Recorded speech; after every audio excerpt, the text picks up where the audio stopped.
ನಮ್ಮ ಇಂದಿನ ವಚನವು ಮಾನವನ ಅಂತರಂಗದ ನಿಜ ಸ್ವರೂಪವನ್ನು ಕನ್ನಡಿಯಂತೆ ತೋರಿಸುವ ಅಮೂಲ್ಯ ವಚನವಾಗಿದೆ.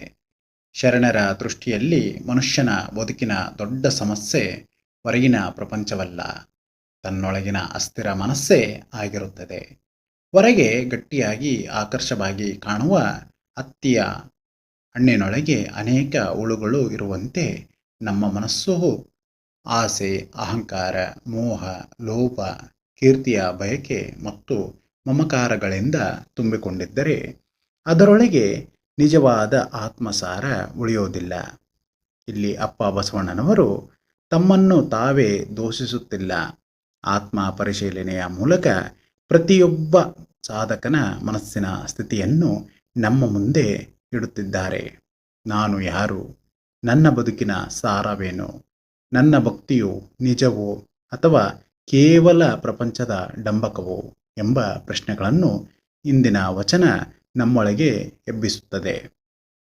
ಶರಣರ ಮಾರ್ಗದಲ್ಲಿ ಆತ್ಮಜ್ಞಾನವು ಆತ್ಮನಿಂದನೆಯಿಂದ ಆರಂಭವಾಗುವುದಿಲ್ಲ, ಆತ್ಮಾವಲೋಕನದಿಂದ ಆರಂಭವಾಗುತ್ತದೆ. ತನ್ನ ದೋಷಗಳನ್ನು ಅರಿತ ಮನಸ್ಸೇ ದೈವ ಕೃಪೆಗೆ ಪಾತ್ರವಾಗುತ್ತದೆ. ಪ್ರಪಂಚದ ಆಡಂಬರದಲ್ಲಿ ಸಿಲುಕಿದ ಜೀವನು ಕೊನೆಗೆ ಕೂಡಲ ಸಂಗಮ ದೇವರ ಶರಣಾಗತಿಯಲ್ಲಿ ಮಾತ್ರ ನಿಜವಾದ ಅರ್ಥ, ಶಾಂತಿ ಮತ್ತು ಬದುಕಿನ ಉರುಳನ್ನು ಕಂಡುಕೊಳ್ಳಬಲ್ಲನು ಎಂಬ ಮಹತ್ವದ ಸಂದೇಶವನ್ನು ಇಂದಿನ ವಚನ ಸಾರುತ್ತದೆ. ಬನ್ನಿ, ಈ ವಚನದ ಪ್ರತಿಯೊಂದು ಪದದಲ್ಲಿರುವ ಆಧ್ಯಾತ್ಮಿಕ ಸಂದೇಶವನ್ನು ಶರಣರ ದೃಷ್ಟಿಯಲ್ಲಿ ಆಳವಾಗಿ ಅರಿತು ನಮ್ಮ ಜೀವನದಲ್ಲಿ ಅದರ ಬೆಳಕನ್ನು ಹರಿಸೋಣ. ಓಂ ಶ್ರೀ ಗುರು ಬಸವಲಿಂಗಾಯ ನಮಃ. ವಚನದ ಸಂಖ್ಯೆ 29.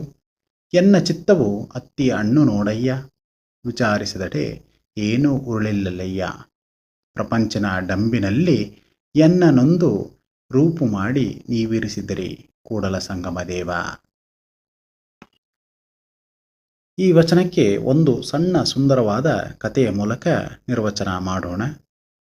ಒಂದು ಹಳ್ಳಿಯಲ್ಲಿ ಶಿವಶರಣನೊಬ್ಬ ವಾಸಿಸುತ್ತಿದ್ದ. ಅವನ ಹೆಸರು ಮಲ್ಲಯ್ಯ ಅಂತ.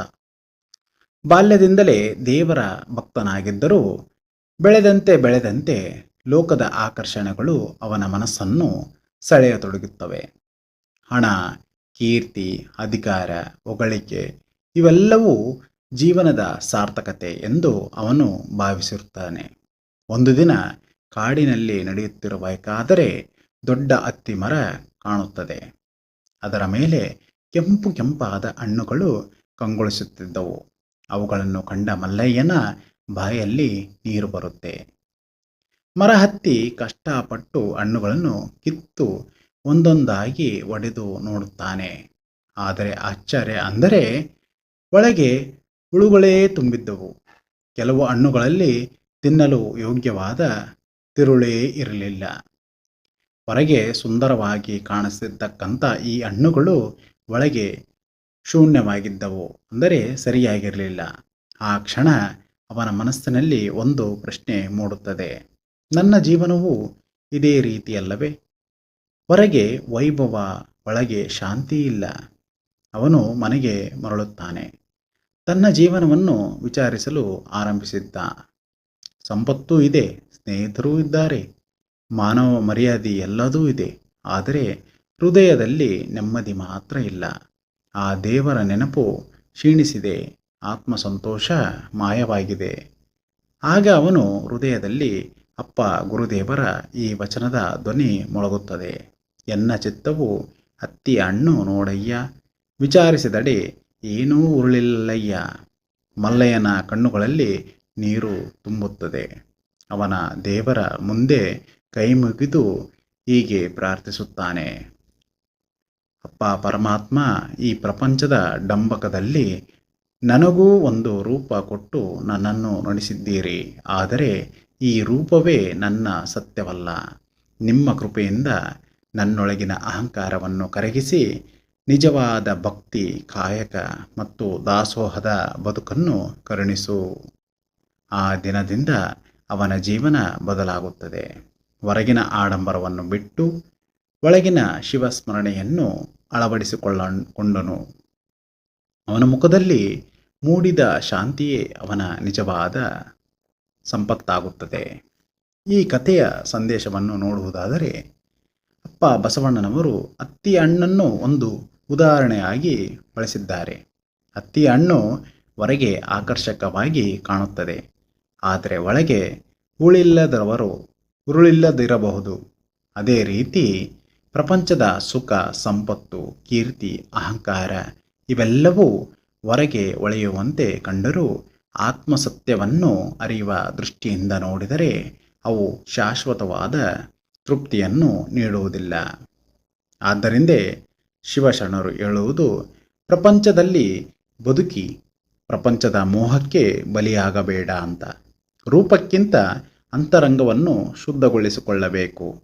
ಆ ದೇವರ ನೆನಪು, ಕಾಯಕ, ದಾಸೋಹ ಮತ್ತು ಶಿವಭಕ್ತಿಯೇ ಜೀವನದ ನಿಜವಾದ ಉರುಳು ಆಗಬೇಕು. ಇನ್ನು ನಾವು ಈ ವಚನವನ್ನು ನಿರ್ವಚನ ಮಾಡುತ್ತಾ ಹೋಗೋಣ ಬನ್ನಿ ಶರಣ ಬಾಂಧವರೇ. ಈ ವಚನದಲ್ಲಿ ಅಪ್ಪ ಬಸವಣ್ಣನವರು ಮಾನವನ ಮನಸ್ಸಿನ ನಿಜ ಸ್ವರೂಪವನ್ನು ಅತ್ಯಂತ ಸರಳವಾದ ಉಪಮೇಯ ಅಂದರೆ ಉದಾಹರಣೆಯ ಮೂಲಕ ಬಿಚ್ಚಿಡುತ್ತಿದ್ದಾರೆ. ಮೊದಲನೇದಾಗಿ, ಎನ್ನ ಚಿತ್ತವು ಹತ್ತಿಯ ಹಣ್ಣು ನೋಡಯ್ಯ ಎಂಬ ಮಾತಿನಲ್ಲಿ ಹತ್ತಿಯ ಹಣ್ಣು ಹೊರಗೆ ಆಕರ್ಷಕವಾಗಿ ಕಾಣಿಸಿದರೂ ಅದರೊಳಗೆ ಗಟ್ಟಿಯಾದ ತಿರುಳು ಇರುವುದಿಲ್ಲ ಎಂಬ ಅರ್ಥವನ್ನು ಬಳಸಿಕೊಂಡಿದ್ದಾರೆ. ಅದೇ ರೀತಿ ನನ್ನ ಮನಸ್ಸು ಕೂಡ ಹೊರಗೆ ಭಕ್ತಿ, ಜ್ಞಾನ, ವೈರಾಗ್ಯದ ಅಲಂಕಾರವನ್ನು ಧರಿಸಿದಂತೆ ಕಾಣಬಹುದು.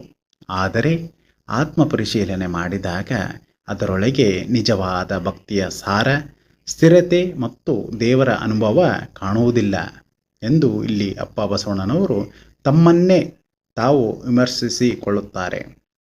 ಇನ್ನು ಮುಂದೆ, ವಿಚಾರಿಸಿದಡೆ ಏನೂ ಉರುಳಿಲ್ಲಯ್ಯ ಎಂಬುದು ಶರಣ ಧರ್ಮದ ಪ್ರಮುಖ ತತ್ವವಾದ ಆತ್ಮಾವಲೋಕನ. ಶರಣರು ಎಂದಿಗೂ ತಮ್ಮನ್ನು ತಾವು ದೊಡ್ಡವರು ಎಂದು ಭಾವಿಸುವುದಿಲ್ಲ. ಪ್ರತಿದಿನ ತಮ್ಮ ಮನಸ್ಸನ್ನು ಪರಿಶೀಲಿಸಿ ಅದರಲ್ಲಿರುವ ಅಹಂಕಾರ, ಆಸೆ, ದಂಭಕ, ಮಮಕಾರಗಳನ್ನು ಗುರುತಿಸುತ್ತಾರೆ. ನಿಜವಾದ ಭಕ್ತಿ ಎಂದರೆ ಇತರರ ದೋಷ ನೋಡುವುದಲ್ಲ, ತನ್ನ ದೋಷವನ್ನು ಕಂಡು ತಿದ್ದಿಕೊಳ್ಳುವುದು. ಇನ್ನು ಮುಂದೆ, ಪ್ರಪಂಚಿನ ಡಂಬಿನಲ್ಲಿ ಎನ್ನನ್ನೊಂದು ರೂಪು ಮಾಡಿ ನೀವಿರಿಸಿದಿರಿ ಎಂಬ ಈ ಸಾಲಿನಲ್ಲಿ ಈ ಜಗತ್ತು ನಾಟಕದ ರಂಗಭೂಮಿಯಂತಿದೆ ಎಂಬ ಸಂದೇಶವಿದೆ. ಪ್ರತಿಯೊಬ್ಬರೂ ಒಂದು ಪಾತ್ರವನ್ನು ನಿರ್ವಹಿಸುತ್ತಿದ್ದಾರೆ. ಹೆಸರು, ಸ್ಥಾನಮಾನ, ಸಂಪತ್ತು, ವಿದ್ಯೆ, ಅಧಿಕಾರ ಇವೆಲ್ಲವೂ ತಾತ್ಕಾಲಿಕ ಪಾತ್ರಗಳು ಮಾತ್ರ. ಈ ಪಾತ್ರಗಳು ಕೊಟ್ಟಿರುವುದು ಆ ಪರಮಾತ್ಮ. ಆದರೆ ಆ ಪಾತ್ರದಲ್ಲಿ ಮುಳುಗಿ ದೇವರನ್ನು ಮರೆತರೆ ಜೀವನದ ಉದ್ದೇಶವೇ ಕಳೆದು ಹೋಗುತ್ತದೆ. ಇನ್ನು ಕೊನೆಯಲ್ಲಿ ಕೂಡಲ ಸಂಗಮ ದೇವ ಎಂದು ಇಲ್ಲಿ ಅಪ್ಪ ಬಸವಣ್ಣನವರು ಪ್ರಾರ್ಥಿಸುತ್ತಾರೆ. ನನ್ನ ಮನಸ್ಸಿನ ಶೂನ್ಯತೆಯನ್ನು ನೀವೇ ತುಂಬಬೇಕು, ನನ್ನ ದಂಭಕವನ್ನು ದೂರ ಮಾಡಿ ನಿಜವಾದ ಶರಣನ್ನಾಗಿ ಮಾಡಬೇಕು ಎಂಬ ವಿನಮ್ರ ಭಾವದಿಂದ ಮನವಿ ಇದರಲ್ಲಿ ಅಡಕವಾಗಿರುತ್ತದೆ. ಈ ವಚನದಿಂದ ನಮ್ಮ ಇಂದಿನ ಜೀವನಕ್ಕೆ ಸಂದೇಶ ನೋಡುವುದಾದರೆ, ಈ ವಚನ ನಮಗೆ ಒಂದು ಮಹತ್ವದ ಪಾಠವನ್ನು ಕಲಿಸುತ್ತದೆ. ನಮ್ಮ ಹೊರಗಿನ ಆಡಂಬರ, ಪ್ರದರ್ಶನ ಮತ್ತು ಹೆಮ್ಮೆಯ ಜೀವನದ ಮೌಲ್ಯವಲ್ಲ. ಪ್ರತಿದಿನ ನಮ್ಮ ಮನಸ್ಸನ್ನು ನಾವು ಪರಿಶೀಲಿಸಿಕೊಳ್ಳಬೇಕು.